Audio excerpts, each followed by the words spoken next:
நான் உங்க நாகராஜ். நான் இன்னைக்கு திருவாரூர் மாவட்டத்துல இருக்கிற ஒரு பெண் சாமியார சந்திக்க போறேன். அந்த பெண் சாமியார் தீச்சட்டி ஏந்தினபடி ஊர் மக்கள் மேல ஏறி நடந்து போறாங்க. அவங்க வாயால எடுத்து தரும் எலுமிச்சம்பழத்தை எதிரில் இருக்கிறவங்களும் வாயாலேயே வாங்கிக்கிட்டா குழந்தை வரம் கிடைக்கும்னு ஒரு அதிரடியான விஷயத்த செய்யறாங்க. அதையெல்லாம் நேர்ல பார்க்கத்தான் இன்னைக்கு நான் பயணம் செஞ்சுக்கிட்டு இருக்கேன். உடலின் மேல் ஏறி நடந்தால் நோய்கள் குணமாகும். எந்த நோயா இருந்தாலும் அது சரியாகும். வாயில் இருக்கும் எலுமிச்சையை வாயால் வாங்கினால் குழந்தை பிறக்கும்.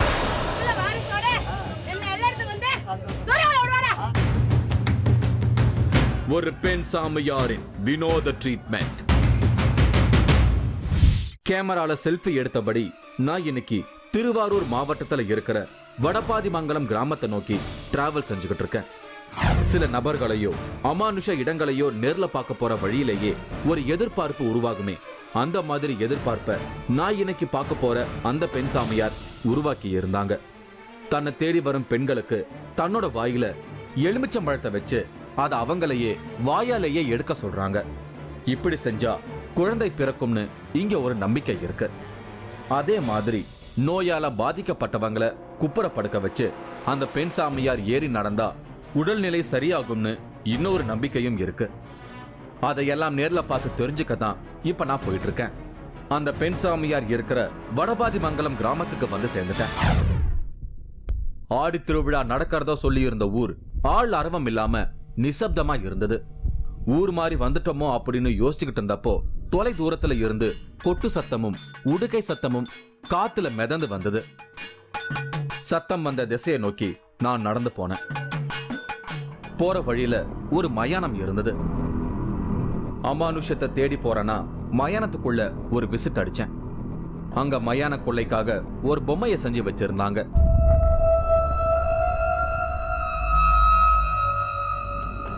இன்னைக்கு அந்த பெண் சாமியார் நடத்துற ஆடி திருவிழாவுக்காகத்தான் இந்த பொம்மையை ரெடி பண்ணி வச்சிருக்கிறதா நான் யூகிச்சுக்கிட்டேன்.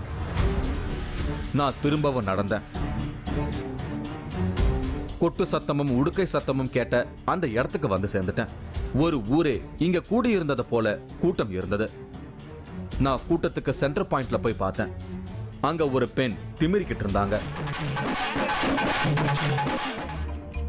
பக்கத்துல ஒருத்தர் சாமிய வரவழைக்க உடுக்கை அடிச்சு பாட்டு பாடிக்கிட்டு இருந்தாரு.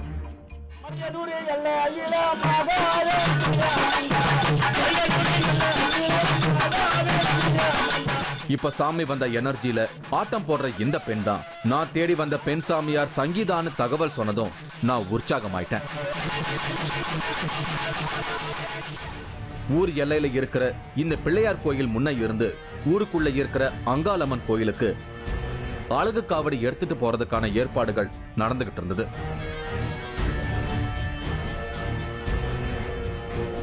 ஒவ்வொரு காவடியிலையும் அங்காளம்மன் உருவத்தை செய்து வச்சிருந்தாங்க. இப்ப காவடிய சுமக்கிறவங்க உடம்புல துளை போட்டு ஊக்கு மாட்டிக்கிட்டு இருந்தாங்க. சிலர் கேஷுவலா இருந்ததையும் சிலர் அப்நார்மலா இருந்ததையும் நான் பார்த்தேன். அடுத்ததா கோழி காவு கொடுத்தாங்க. உக்கிரமான தெய்வங்களுக்கு மிருகங்களை காவு கொடுக்கறத நான் பார்த்திருக்கேன். ஆனா பிள்ளையார் கோயில் முன்ன இப்படி காவு கொடுக்கறத இங்கதான் முதல் முறையா பார்க்கறேன். இப்ப பெண் சாமியார் சங்கீதா கலசத்தை தூக்கிக்கிட்டு முன்ன நடக்க, அவங்களுக்கு பின்னால பால் குடங்களை சுமந்தபடி பெண்களும் காவடியை சுமந்தபடி ஆண்களும் நடந்து போனாங்க. இவ்வளவு பேர் பங்கெடுக்கிற அங்காளம்மன் கோயிலோட பிரம்மாண்டத்தை மனசுக்குள்ள கற்பனை செய்தபடி கூட்டத்தோட கூட்டமா கோயிலுக்கு நடந்து போனேன். கடைசியா அங்காளம்மன் கோயிலுக்கு வந்ததும் ஊர்வலம் ஸ்டாப் ஆச்சு. நான் அங்காளம்மன் கோயில் உள்ள போய் பார்த்தேன். ஒரு வேப்ப மரத்துக்கு கீழே அங்காளம்மன் உருவத்தை செஞ்சு வச்சிருக்காங்க. நான் எதிர்பார்த்து வந்த மாதிரி கோயில் பிரம்மாண்டமா இல்ல. ஆனா சிலை கூட முறையா இல்லாத இந்த இடத்துக்கு இவ்வளவு பெரிய கூட்டம் வந்திருக்காங்கன்னா இந்த அம்மனோட சக்தியை என்னால புரிஞ்சுக்க முடியுது. அடுத்ததா ஒவ்வொரு காவடிகளையும் வரிசையா அம்மன் சன்னதிக்கு முன்னால இறக்கி வச்சாங்க. கோயில்ல மக்கள் கூட்டம் ஒரு பக்கம் இருக்க, பரிதாபமா முழிச்சபடி இருந்த 2 ஆடுகளை நான் பார்த்தேன். அடுத்ததா பெண் சாமியார் சங்கீதா திரும்பவும் ஆட ஆரம்பிச்சிட்டாங்க.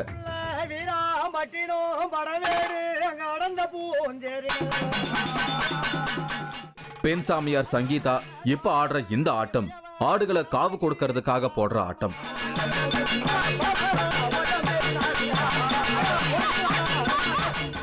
இப்போ ஒருத்தருக்கு சங்கீதா திருநீர் வச்சு விட்டாங்க. சங்கீதா திருநீர் வச்சு விட்ட அந்த நபர் சங்கீதா கையில இருந்த அரிவாளை வச்சு முதல்ல ஒரு ஆட்டை வெட்டினாரு.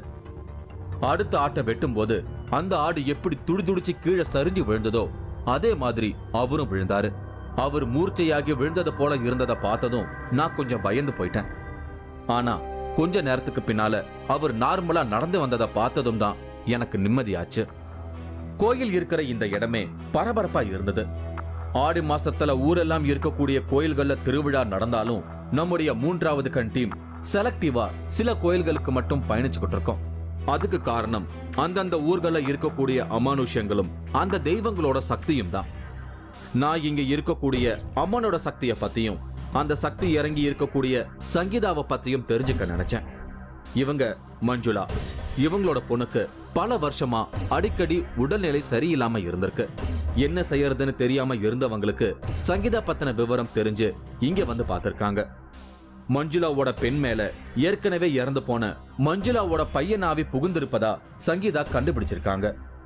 அது மட்டும் இல்லாம தேள் கடிச்சு இறந்து போனதா நினைச்சுக்கிட்டு இருந்த தன்னோட பையன் பாம்பு கடிச்சுதான் இறந்து போனதா சங்கீதா சொல்லவும் ஷாக் ஆயிருக்காங்க மஞ்சுளா. உங்க பையன் இறந்து போனது தேல் கடிச்சு தான் இறந்து போனான்னு தான் நினைச்சிட்டு இருந்தீங்க? பாம்பு கடிச்சு இறந்தது தெரியாது. இடையில எங்க பொண்ணுக்கு உடம்பு சரியாம போகவும் தான் வந்து இந்த சங்கீதா அம்மாட்ட வந்து குறி செய்தி சொல்லும் போது சொன்னாங்க, இந்த பாம்பலம்மா இருக்கிறாங்க உங்க மேல அப்படின்னு சொன்னாங்க. சிறு வயசுலேயே இறந்து போன பையனை நினைச்சு வருத்தம் இருந்தாலும் தன்னோட பெண் எதிர்காலம் பாதிக்கப்படக்கூடாதுன்னு நினைச்ச மஞ்சுளா பையன் ஆவிய விரட்ட சங்கீதா உதவிய நாடி இருக்காங்க. ஆனா மஞ்சுளாவோட பையன் ஆவி குடும்பத்தை விட்டு பிரிய மனசில்லைன்னு சொல்லியிருக்கு.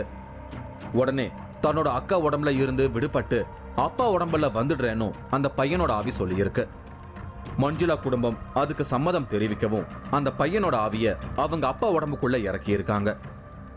அப்பா உடம்புக்குள்ள வந்த ஆவி அழுதுகிட்டு பேசினது தன்னோட மனசுல இன்னமும் ரணமா இருக்கிறதா சொல்றாங்க மஞ்சுளா. உங்க பையன் வந்து உங்க அப்பா மேல வந்து வந்ததுக்கு அப்புறம் ஏதாவது பேசினாரா? அவரு ஏதாவது சொல்ல நினைச்சாரா? சொன்னாப்ல. என்ன சொன்னாரு?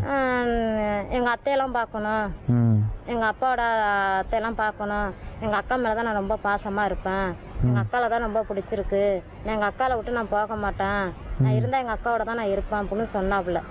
திரும்பி அப்பெல்லாம் இருக்க கூடாதுப்பா, நம்ம நாளைக்கு அக்காவை கட்டியெல்லாம் கொடுக்கணும், வெளில வேற இடத்துல இருக்கணும்ப்பா அப்படின்னு நாங்க சொன்னோம். சரி நான் யாருக்கிட்ட நீ போய் இருக்கிற அப்படின்னு அம்மா சங்கீதா அம்மா கேட்டாங்க. நான் எங்க அப்பா கிட்ட போய் நான் இருந்து நான் அருள் வாக்கு சொல்றேன் அப்படின்னு சொன்னாங்க. இறந்து போன அந்த பையனுக்காகத்தான் இன்னைக்கும் அந்த பையன் இறந்த இடத்துல இருந்த மரத்துக்கு பூஜை செய்து வழிபாடுகளை செய்யறாங்க. பாம்பு வடிவுல வர தன்னோட பையனுக்காக முட்டை பால் எல்லாம் வைக்கிறாங்க மஞ்சுளா. வாரம் தவறாமல் வெள்ளிக்கிழமை, வெள்ளி, செவ்வாய், ஞாயிறு 3 நாளும் அவனுக்கு தீவாரணத்தை பண்றோம். வருவாப்புல வந்து ஞாயிற்றுக்கிழமைக்கு முட்டை பால் எல்லாம் வைப்போம், சாப்பிட்டுட்டு போவாப்புல. பாம்பு ரூபத்திலே வருவாப்புல. வந்து சேதி நாங்க வெள்ளிக்கிழமை சேதி எதுவும் நாங்க வாக்கு கேட்டோம்னாக்கா இன்னும் என்னதுன்னு சொல்லுவாப்புல. வாக்கு இப்ப அப்பா மேல இருந்து சொல்லுவாரு. அப்பா மேல இருந்து சொல்லுவாப்புல. அப்பா சொல்லிட்டு இருக்காரு வாக்கெல்லாம். அப்பா சொல்லிட்டு இருக்காங்க. இப்படித்தான் பல குலதெய்வங்கள் உருவாகி இருக்கு. குலதெய்வங்களை சந்தோஷப்படுத்தினா நாம சந்தோஷமா இருப்போம்னு எங்க பாட்டி சொன்னது என் ஞாபகத்துக்கு வந்தது. அடுத்ததா அங்காளம்மன் கோயிலுக்குள்ள ஒரு துணிய தலையில மூடினபடி வந்தாங்க சங்கீதா. மூடி இருந்த துணிய விளக்குனதும் ஒரு காளிய போல கருத்த உருவத்தோட உக்கரமான முகத்தோட அவங்க இருந்தாங்க. இன்னும் கொஞ்ச நேரத்துல அவங்க உடம்புக்குள்ள காளி தெய்வத்தை இறக்கவிருக்காங்க. காளி இறங்கின சங்கீதா நான் காலையில பார்த்தா மயானத்துக்கு போகவிருக்காங்க. அங்க மயான கொள்ளை நடக்கும். அந்த மயான கொள்ளை முடிஞ்சதும் தான் நான் இன்னைக்கு எதிர்பார்த்து வந்த அந்த நிகழ்வு நடக்கவிருக்கு. அந்த நிகழ்வுல தான் உடல் நலம் சரியில்லாதவங்க மேல சங்கீதா நடந்து போவாங்க. குழந்தை வரம் கேட்டு இங்க வர பெண்களுக்கு எலுமிச்சம்பழத்தை தன்னோட வாயாலேயே கொடுக்க போறாங்க. இவங்க ஒவ்வொரு நிலையில இருக்கும் போதும் ஒவ்வொரு தெய்வங்கள் இவங்களுக்குள்ள இறங்கறதா சொல்றாங்க. மூல தெய்வமா அங்காள பரமேஸ்வரிய வணங்கினாலும் 26 தெய்வங்கள் தன்னோட உடம்புக்குள்ள இறங்குவதா சொல்றாங்க சங்கீதா. இப்ப 26 பேர் அப்படின்னு சொல்லியிருந்தீங்க. 26 பேர் யார் யாரு? 26 பேர்ல ஓம் சக்தி அம்மா, மகமாயி, முத்துமாரி, நாகம்மா, அங்காள பரமேஸ்வரி அப்படின்ட்டு கருமாரி 26 பேர் அந்த மாதிரி 26 பேர் இருக்காங்க. எல்லாமே அம்மன் தான். எல்லாரும் அம்மன். ஒரே ஒரு அவதானமா இங்க இருக்கவங்க எல்லாருமே அம்மன். இப்ப சங்கீதா அங்காளம்மனை வச்சு வணங்குற இடத்துல முதல்ல பாம்பு புத்து ஒண்ணு இருந்திருக்கு. அதை உடைச்சிருக்காங்க. அந்த பாம்பையும் அடிச்சிருக்காங்க. அந்த நேரம் சங்கீதாவுக்கு உடம்பு சரியில்லாம போயிருக்கு. அருள்வாக்கு சொல்ற உறவினர் ஒருத்தர் கிட்ட அழைச்சிட்டு போயிருக்காங்க. அவரு அங்காள பரமேஸ்வரி அம்மன் சங்கீதா உடம்புல வந்திருப்பதாகவும் அதை விலக்கி விட நினைச்சா உயிருக்கே ஆபத்து வரும்னு எச்சரிச்சு அனுப்பி இருக்காரு. 10 வயசு அழைச்சிட்டு போகல என்ன பண்ணாங்கன்னா பேய் பிடிச்சிருக்குன்னு நினைச்சு அழைச்சிட்டு போனாங்க. ஆனா அங்க போகல, என்னன்னா அம்பாள் தான் வந்துச்சு. அம்பாள் வரக்குள்ள அவங்க என்ன சொன்னாங்க, இருக்கக்கூடாது, கல்யாணம் பண்ணி கொடுக்கணும், இன்னும் ஏஜ் அட்டன் ஆகல, இந்த மாதிரி இருக்குன்னு சொல்லக்குள்ள ரொம்ப கொடூரமா வரக்குள்ள இந்த அளவுக்கு இருக்கக்கூடாது அப்படின்னு மாமா என்ன சொன்னாங்க, விளக்கிடணும் அப்படின்னாங்க. அதெல்லாம் முடியாது, விளக்குனா அந்த பொண்ணுக்கு உயிருக்கு ஆபத்து அப்படின்னு சொல்லிட்டாங்க. சொல்ல பிறகுதான் அதுக்கு அப்புறம் அப்பா வீட்டுல கூட்டு வந்து நீங்க எங்க இருக்கீங்க என்னன்னு கேட்கக்குள்ள வீட்டுல பூஜாரில வச்சுதான் கேட்டது. ஃபர்ஸ்ட் எங்க வீட்டு பூஜாரில வச்சு கேட்கக்குள்ள நான் இன்னாரும் வந்திருக்கேன், அங்காள பரமேஸ்வரர் வந்திருக்கேன், அம்மா நீலாமா வந்திருக்கேன், நான் வந்து இந்த மாதிரி வேப்பமரத்துல இருந்த நான் தான் அப்படின்னு சொன்ன பிறகு அங்க இருந்து ஆடிக்கிட்டு நேரம் வந்து இந்த மரத்திலேயே உட்காந்துட்டாங்க. இந்த இடத்துல நான் இருந்தேன்னு உட்காந்துட்டாங்க. தன்னோட 12 வயசுல வாக்கு சொல்ல தொடங்கி இருக்காங்க சங்கீதா. ஆனா அத கேட்க பெருசா எந்த கூட்டமும் ஆரம்பத்துல வரல. சில வருஷம் கழிச்சு வாக்கு கேட்கறதுக்காக மக்கள் வர தொடங்கி இருக்காங்க. சங்கீதா சொன்னதெல்லாம் நடந்திருக்கு. ஆனா சங்கீதாவுக்கு திருமணம் செய்து வைக்கணும்னு அவங்க அப்பா ஆசைப்பட்டிருக்காரு. அம்மன் உத்தரவு கொடுத்த மாதிரியே தான் தனக்கும் திருமணம் நடந்ததா சொல்றாங்க சங்கீதா. இப்ப எல்லாம் ரொம்ப நிறைய பேர்லாம் என் இடத்துக்கு வந்தது கிடையாது. ஒரு 4-5 பேர் வருவாங்க, சும்மா திண்ணூறு போட்டு விடுவேன், அது செஞ்சுட்டு இருந்தேன். அப்புறம் என்னன்னா கல்யாணம் எப்போ ஆகும், எப்பவுமே பண்ணி கொடுக்கலான்னு கேட்கக்குள்ள 20 வயசு இல்ல 22 வயசு அவ கையால 10 பேருக்கு தாலி எடுத்து கொடுத்து இந்த சன்னிதானத்துல கல்யாணம் பண்ணி கொடுத்து அதுக்கு பிறகுதான் அவங்களுக்கு மாங்கல்யம் அமையும் அப்படின்னு சொன்னாங்க. அதே மாதிரிதான் சார் எனக்கு மாங்கல்யமும் அமைஞ்சிச்சு. இந்த அம்மா தான் ஃபர்ஸ்ட், அடுத்த பிறகுதான் நீங்க. அம்மாவுக்கு நீங்க ஒத்து வந்து நான் என்ன செய்யறேனோ அதுக்கு ஈடுபாடு கொடுத்தீங்கன்னா நான் உங்களை கல்யாணம் பண்ணிக்கிறேன், அப்படி இல்லைன்னா நான் பண்ணிக்க மாட்டேன் அப்படின்னு அவங்கள்ட்ட சொன்னேன். பரவாயில்லம்மான்னு சொல்லி ஒத்துக்கிட்டாங்க. இன்ன வரைக்கும் எங்க வீட்டுக்காரர் இந்த குறி சொல்றதுல எல்லாத்துலயுமே அவங்களும் கூட இருப்பாங்க, எங்களுக்கு நல்ல வழிதான் காப்பாங்க, ஒன்றும் பிரச்சனை பண்ண மாட்டாங்க, பண்ணக்கூடாது போகக்கூடாதுன்னு வரைக்கும் சொன்னது கிடையாது.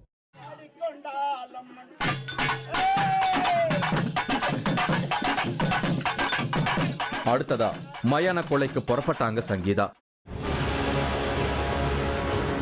கீழே படுக்கிறது வந்து அந்த கை கால் உடம்பு வலி போகிறது. 2வது எந்த நோயா இருந்தாலும் அது சரியாகும் சார்.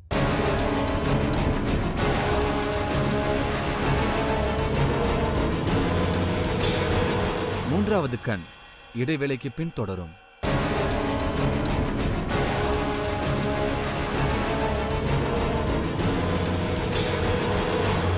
மூன்றாவது கண் தொடர்கிறது. நான் இன்னைக்கு திருவாரூர் மாவட்டம் வடபாதிமங்கலம் கிராமத்துல நடக்கிற ஒரு வினோத திருவிழாவுக்கு வந்திருக்கேன். இங்க நோய்கள் தீர ஒரு பெண் சாமியார் எல்லாரோட உடம்பு மேலையும் நடந்து போறாங்க. குழந்தை பாக்கியம் கிடைக்க அவங்களோட வாயால கவி எடுத்து தரும் எலுமிச்சம்பழத்தை நம்மோட வாயாலேயே வாங்குற ஒரு வினோத நடைமுறை எல்லாம் இங்க நடக்குது. அதையெல்லாம் பார்க்கத்தான் நான் இங்க வந்திருக்கேன். அடுத்ததா மயான கொலைக்கு புறப்பட்டாங்க சங்கீதா. சூலாயுதத்தோட அவங்க வீதி உலா வரும்போது ஒரு ஊரே பின்னால நடந்து வந்தது. இப்ப மயானத்துல ரெடி செய்து வச்சிருந்த பொம்மையோட நெஞ்சு பகுதியில ரத்தப்படையல் வச்சிருந்தாங்க. அத சுத்தி பொறி இருந்தது. சங்கீதா அந்த பொம்மைய முறைச்சபடி சுத்தி சுத்தி வந்தாங்க.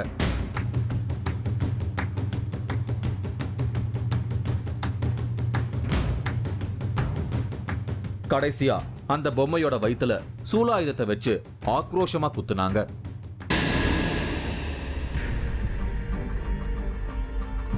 இப்ப ரத்தமும் பொரியையும் மிக்ஸ் பண்ணி பொரிய மேல வீசி எறிஞ்சாங்க. அது அங்க கூடியிருந்த மக்கள் கேட்ச் பிடிக்க முயற்சி செஞ்சுக்கிட்டு இருந்தாங்க.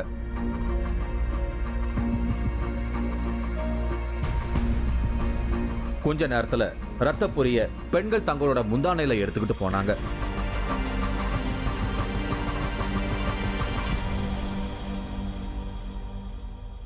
இவங்க சுதா.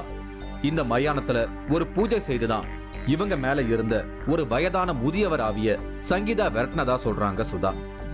சுதாவோட வீட்டுக்கு வர தன்னோட பேர குழந்தைகளை பாக்குறதுக்காக இறந்து போன முதியவர் ஒருத்தர் சுதா உடம்புக்குள்ள வந்திருக்காரு. அத சங்கீதா தான் கண்டுபிடிச்சு பூஜை செய்து விரட்டி இருக்காங்க. உனக்கு என்ன வேணும், நீ ஏன் அவங்க மேல போய் அண்டுன அப்படின்னு கேக்குறாங்க. கேட்ட பிறகு நான் வந்து இடையில வந்தா நான் உங்க மேல போகணும்னு ஆசைப்பட்டேன், என் பேர பிள்ளைங்களை போய் பார்க்கணும் அப்படின்னு அந்த காத்து கருப்பு சொல்லுது. சொன்ன பிறகு அது ஏன் நீ அவங்க மேலே அண்டிருக்க, இவங்க மேலே போனாதான் இவங்க வீட்டுக்கு என் பேரப்புள்ள வரும், அதனால நான் பார்க்கறதுக்காக நான் வந்திருக்கிறேன் அப்படின்னு அவங்க சொல்கிறாங்க. யாரு அண்டனதுன்றது தெரிஞ்சுச்சா? யாரு? எங்கள் ஊரில் ஒருத்தவங்க கிருஷ்ணன் ஒருத்தவங்க செத்து போயிட்டாங்க. கிருஷ்ணன். அவங்க அதனால அவங்க தான் அண்டிருக்கு அப்படின்னு சொல்லவும் சரின்னு போய் பேய் விரட்டின பிறகு அவங்க எல்லாம் முடிச்சு எனக்கு முடிகையெல்லாம் போட்டு தடை கட்டி விட்டாங்க. இப்போ நல்லபடியா நடந்துட்டு இருந்த நிகழ்வுகளை பார்த்துட்டு இருந்ததுல நேரம் போனதே தெரியல. பகல் போய் இரவாகி இருந்தது. இப்ப அங்காளம்மன் கோயில் முன்னால ஒரு மண் பானையில சுள்ளிகளை போட்டு தீ மூட்டினாங்க. அந்த தீச்சட்டிய கையில ஏந்தினபடி நடந்தாங்க சங்கீதா. சங்கீதா நடக்க போறாங்கன்னு தெரிஞ்சதும் அங்க இருந்த மக்கள் எல்லாம் கீழே படுத்துக்கிட்டாங்க. அட என்னப்பா இது என்ன மாதிரியான வேண்டுதல்னு எனக்கு சுத்தமா விளங்கல. அங்க இருந்தவங்க கிட்ட கேட்டா பெண் சாமியார் சங்கீதா நம்ம மேல இப்படி நடந்து போனா உடல் வலி எல்லாம் நீங்கிடும்னு சொல்றாங்க. அதுக்காக இப்ப வரிசை கட்டி படுத்திருக்காங்க ஊர் மக்கள். கீழே படுக்கிறது அந்த கை கால் உடம்பு வலி போகிறது, ரெண்டாவது எந்த நோயா இருந்தாலும் அது சரியாகும் சார். அதனாலதான் அது படுக்கிறது. மறு ஆண்டு ஆமா மறு வருஷம் வரக்குள்ள அவங்க தெளிவா நல்ல மனசால் மாதிரி இருப்பாங்க. உடம்புல என்ன நோய் இருந்தாலும் இவங்க கால் பட்டதுமே அது சரியாயிடுறதா இங்க ஒரு நம்பிக்கை இருக்கு. 60 கிலோ எடை இருக்கிற ஒரு பெண் நம்ம உடம்புல ஏறி நடக்கும்போது உடம்பு என்ன பாடுபடும்னு நினைச்சு பாருங்க. ஆனா சங்கீதாவை தெய்வ சக்தியோட அடையாளமா பார்க்கறதால தங்களுக்கு வலி எல்லாம் ஒரு பொருட்டே இல்லைங்கிற மாதிரி எல்லாரும் தயாரா இருந்தாங்க. சங்கீதா தன்னோட ஒவ்வொரு ஸ்டெப்பையும் ஒவ்வொருத்தர் மேல வைக்கிறாங்க. இதுல என்ன ஆச்சரியம்னா சங்கீதா கால்கள்ல ஒரு தடவை விதி வாங்கினதும் விலகி போகாம திரும்ப திரும்ப வந்து விழறாங்க. சின்னவங்கள்ல இருந்து பெரியவங்க வரைக்கும் சங்கீதா தங்களோட உடம்புல ஏறி நடந்து போகணும்னு தரையில படுக்கிறத பாக்குறப்போ அவங்க எவ்வளவு சீரியஸா இதை செய்யறாங்கன்னு எனக்கு புரிஞ்சுது. இன்னொரு விஷயம் என்னன்னா அவங்க கையில வச்சிருந்த தீச்சட்டி கொஞ்சம் தடுமாறி கீழே விழுந்தாலும் ஆபத்து தான். இந்த நேரத்துல அடுத்து நடக்க போற விஷயத்துக்காக அங்க கரிசோறு ரெடியா இருந்தது. திரும்பவும் இப்ப ஆரம்பிச்ச இடத்துக்கே வந்தாங்க சங்கீதா. குழந்தை வரம் கேட்டு கோயிலுக்கு வந்திருக்கிறவங்களுக்காக மாவுல செஞ்ச பொம்மையும் எலுமிச்சம்பழங்களும் ரெடியா இருந்தது. அடுத்து நான் எதிர்பார்த்து வந்த எலுமிச்சை லிப் லாக் நடக்கவிருக்கு.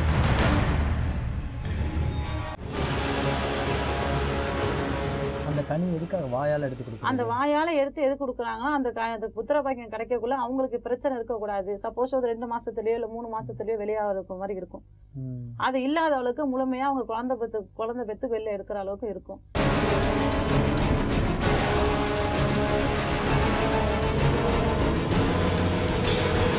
மூன்றாவது கண் இடைவேளைக்கு பின் தொடரும்.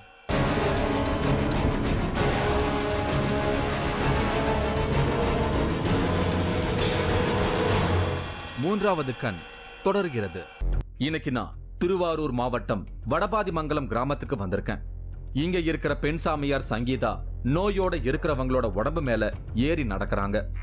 அப்படி செஞ்சா நோய்கள் குணமாகும்னு இங்க ஒரு நம்பிக்கை இருக்கு. அது மட்டும் இல்லாம தன்னோட வாயால எலுமிச்சம்பழத்தை கவி எடுத்து கொடுக்கறாங்க. அத குழந்தை இல்லாத பெண் தன்னோட வாயாலேயே வாங்கணும். அப்படி செஞ்சா குழந்தை பிறக்குங்கிறது இங்க உள்ள ஒரு நம்பிக்கை. இப்படி ஒரு வினோதமான திருவிழா நிகழ்வுகளை தான் இப்ப நான் பார்த்துக்கிட்டு இருக்கேன். படையல் முன்ன நின்ன சங்கீதா ஜோதிகா மாதிரி எக்ஸ்பிரஷன்ஸ் கொடுத்துக்கிட்டு இருந்தாங்க.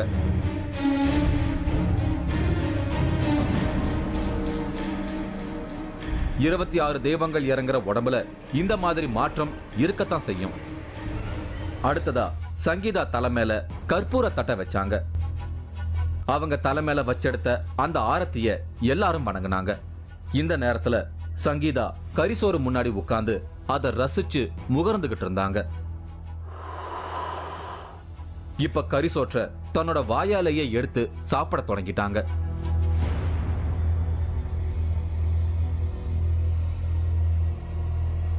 கரிசோறு சாப்பிட்டுக்கிட்டு இருந்தவங்க முன்னால ஒரு பெண் வந்து உட்கார்ந்தாங்க. திருமணமாகி பல வருஷங்கள் ஆகியும் குழந்தை இல்லாததால இன்னைக்கு நடக்கிற ஆடி திருவிழாவுக்காக இங்க வந்திருக்காங்க.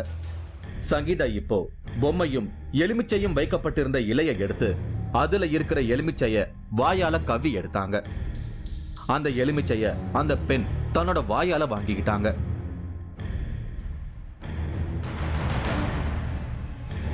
நான் இதை எதிர்பார்க்கவே இல்லை. சும்மா பில்டப்புக்காக சொல்றாங்கன்னு கூட நினைச்சேன். ஆனா சொன்ன மாதிரியே இங்க நடந்தது. என் கண்ணு முன்ன லைவா பார்த்தேன்.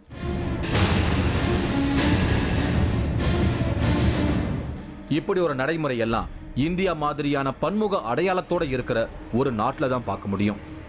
இப்படி வாயோட வாய் வச்சு எலுமிச்சை வாங்கினா தள்ளி போகிற குழந்தை பாக்கியம் உடனே தங்கும்னு சொல்றாங்க பெண் சாமியார் சங்கீதா. அந்த கனி எதுக்காக வாயால எடுத்து கொடுக்கும்? அந்த வாயால எடுத்து எது கொடுக்குறாங்கன்னா அந்த புத்திர பாக்கியம் கிடைக்கக்குள்ள அவங்களுக்கு பிரச்சனை இருக்கக்கூடாது. சப்போஸ் ஒரு 2 மாசத்துலயோ இல்ல 3 மாசத்துலயோ வெளியாக இருக்க மாதிரி இருக்கும். அது இல்லாதவளுக்கு முழுமையா அவங்க குழந்தை பெத்து வெளில எடுக்கிற அளவுக்கு இருக்கும். அதே மாதிரி இருந்துச்சுன்னா இங்க வந்து அம்பாள்கிட்ட வந்து தத்தம் பண்ணி கொடுத்துட்டு போயிடுவாங்க. இது உன்னோட பிள்ளைமா அப்படின்னு சொல்லிட்டு தத்தம் பண்ணி கொடுத்துட்டு போயிடுவாங்க சார். நான் மட்டும்தான் லிப்லாக் எலுமிச்சை சடங்க ஆச்சரியத்தோட பார்த்துக்கிட்டு இருந்தேன். மற்றவங்க எல்லாம் ரொம்ப கேஷுவலா இருந்தாங்க. இப்ப அடுத்து ஒரு பெண் தனக்கு குழந்தை இல்லைன்னு வந்து உட்கார்ந்தாங்க. அவங்களுக்கும் தன்னோட வாய் மூலமா எலுமிச்சை எடுத்து அந்த பெண்ணுக்கு கொடுத்தாங்க.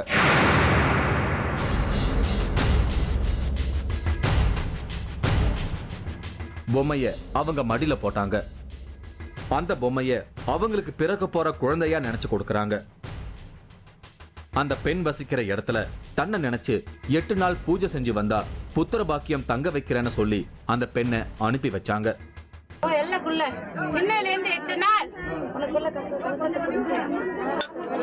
பூஜை பண்ணி என்னாலே இல்லத்துல நீ நினைச்ச அந்த காரியம் ஜெயமணி கொடுக்கறேன்டா. தன்னோட வாயில இருந்து அடுத்தவங்களோட வாய்க்கு எலுமிச்சம்பழத்தை டிரான்ஸ்பர் செய்யும் இந்த வினோத சடங்கு பாக்குறவங்கள விவாதம் செய்ய வைக்கலாம். ஆனா இங்க இருக்கிறவங்களுக்கு இது ஒரு ஆழமான நம்பிக்கை. தங்களோட பிரச்சனைகள் தீர மக்கள் எப்படியெல்லாம் செய்யறாங்கன்னு நினைக்கும் போதே அவங்களோட தவிப்பை என்னால புரிஞ்சுக்க முடிஞ்சது. அடுத்து வந்த இன்னொரு பெண்ணோட தலையை பிடிச்சுக்கிட்டு இருந்தாங்க சங்கீதா. நீ இருக்கிற வீடு சரியில்லாம இருக்கு, பாதியில களைஞ்சு போகிற குழந்தைய இனி தங்க வைக்கிறேன், உன் வீட்டுல சில பூஜை செய்ய வேண்டி இருக்கு, செவ்வாய்க்கிழமை ரெகுலரா வந்து தன்னை வணங்கும்படி கட்டளையிட்டாங்க சங்கீதா. பாரு சரியா, இல்லத்துல நீ நிக்கிற மனையில அதை நான் சுத்தம் பண்ணி கொடுத்து நீ கேட்ட காரியத்தை சரியா. எலுமிச்சை லிப்லாக் இதோட நிறைவு பெறுது. கரிசோறு வாங்கறதுக்காக மக்கள் அலைமோதிக்கிட்டு இருந்தாங்க. நான் இங்கிருந்து புறப்படும் நேரம் வந்தது. நம்பிக்கையோட இங்க வந்து போகும் பெண்களுக்கு குழந்தை பிறந்து அவங்க வாழ்ற வாழ்க்கைக்கு ஒரு அர்த்தம் கொடுக்கணும்னு நானும் அம்மன் கிட்ட வேண்டிக்கிட்டு அங்கிருந்து புறப்பட்டேன். மீண்டும் மற்றொரு அமானுஷ நிகழ்ச்சியில உங்களை சந்திக்கும் வரை உங்களிடமிருந்து விடை பெறுவது உங்கள் நாகராஜ். இந்த நிகழ்ச்சி வரும் வாரம் திங்கள் அன்று மாலை 4:30 மணிக்கு மறு ஒளிபரப்பாகும். இதுவரை ஒளிபரப்பாகி வரும் 3வது கண் நிகழ்ச்சிக்கு பெரும் வரவேற்பு கொடுத்துட்டு இருக்கீங்க. உங்களோட வேண்டுகோள் படி ஆரம்பத்துல இருந்து ஒளிபரப்பான 3வது கண் நிகழ்ச்சியோட 4 பாகங்களை ஒன்னா சேர்த்து தொகுத்து வழங்கிட்டு இருக்கோம். ஞாயிறு பிற்பகல் 2 மணிக்கு 3வது கண் நிகழ்ச்சியின் இந்த தொடர் ஓட்டத்தை பார்த்து மகிழுங்கள். இவர் சிரித்தால் நம் பிரச்சனைகள் தீரும். ஒரு சிரிப்பு சிரிச்சாங்க.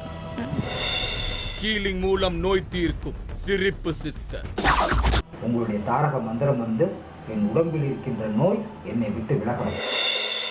சிரிப்பில் ஆரம்பித்து சீரியஸாக முடிந்த திகில் அனுபவம்.